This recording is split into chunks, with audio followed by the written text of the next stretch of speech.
So SNAP stands for the Supplemental Nutrition Assistance Program, and it's really the successor to what's commonly referred to as food stamps. So what they are, it's a monthly benefit card that applicants can receive that they can then use to purchase certain necessary food items. SNAP benefits are administered by the U.S. Department of Agriculture, and the USDA has set a formula that determines the level of monetary benefits that a family will receive per month. That amount is based on things like a family's income, the number of dependents, their housing costs, and also some certain expenditures for like child support or medical care. So the USDA has determined a basket of groceries that will meet the minimum required nutritional needs for a family, and then they've then determined the national average price for that basket of groceries and set that as the absolute maximum a family could receive in a month from their SNAP benefits. Because they're using a national average, what that means is that families that live in cities where the price of groceries is higher than the average will be receiving less total relief than people who live in areas where groceries are cheaper. There's actually a very important relationship between SNAP benefits and homelessness.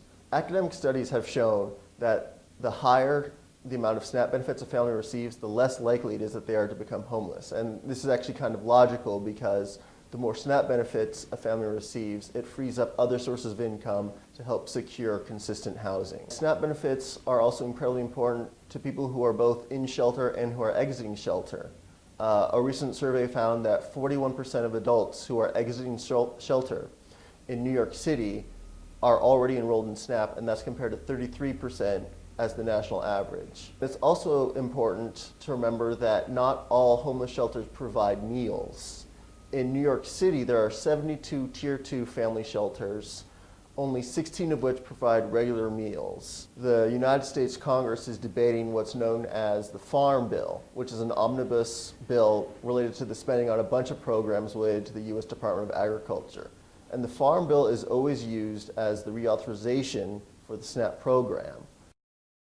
And what you have right now is you have a lot of politicians who want to convert SNAP benefits into a block grant, like happened with the Temporary Assistance for Needy Families back in the 90s. And what this would do is this would drastically reduce the amount of funds that states had at their disposal to give to needy families. It would also severely restrict the ability of states to respond to events like another recession where need increases upward again. This report really contributes to the conversation about food stamps because it shows in the biggest urban environment in the country that need has not been dropping. In fact, it's been increasing since the recession. And so now is most definitely not the time that we should be thinking about ways to cut benefits.